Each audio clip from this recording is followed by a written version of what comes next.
Welcome, readers, to Fantasy Workshop Lesson 8.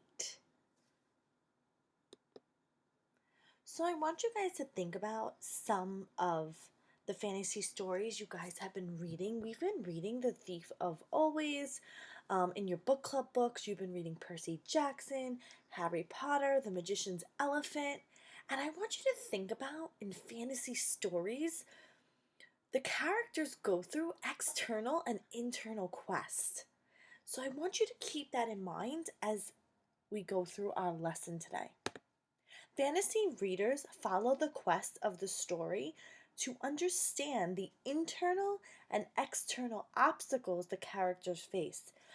Remember when we did a little bit of this work with the dragons, right? Like sometimes characters face these dragons. Well, this is so similar.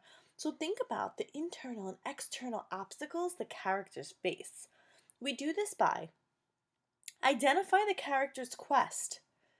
Think about external quest. What are the series of smaller obstacles? Internal quest. What conflict does the character have to overcome? And then we're going to create a T-chart to display the quest structure. So let's take a look. So we started reading The Hunger Games, and I'm going to focus on the character Katniss, who is our main character. Let's take a look at her external. So she is not sure what she should do when the gong sounds. So here's some evidence to support my thinking. I hear his instructions in my head. Just clear out as much distance as you can between yourselves and the others and find a source of water. But it's tempting, so tempting when I see the bounty waiting there before me. And I know that if I don't get it, someone else will. And then the other external, locating a water source. Text evidence to support my thinking. No water. How hard would it have been for them to fill up the bottle? I became aware of the dryness in my throat, the cracks in my lips.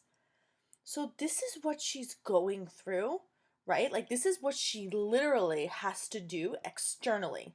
She just got brought into the Hunger Games, and when that gong sounds, they have to go ahead and get as much things that they need, right? So, water is definitely one of them. But when she sees the bounty waiting there before me, I know that if I don't get it, someone else will. So there's something else she wants too. And she has to make these decisions, and it's like she doesn't know what to do, right? But that's her external quest. Now, her internal quest, she is short tempered. I'm so angry with PETA for distracting me that I sprint in 20 yards to retrieve a bright orange backpack. She does not want to kill. And some evidence to support my thinking. My instinct has been to flee, not fight. So internally on the inside, right? She's showing us how she's angry. She's angry at PETA that he distracted her. Did you guys get the same idea when you were reading The Hunger Games? Yeah, I know. I'm totally thinking the same. And she does not want to kill. That's why she wants to flee. She doesn't want to be a fighter. But she's going to defend herself. So I want you to try. The name of your name, the title, the character, and what are the external quests and the internal quests. Think about what's your character going through. So, for external quests, readers think about the big problem or goal, a series of smaller obstacles, and for internal quest, readers think about what's inside the character that gets in the way.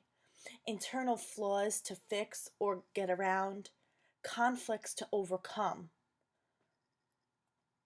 So you guys are going to go ahead and try this work out in your fantasy book club books. I can't wait to read your work. Have fun, readers, and may the odds forever be in your favor.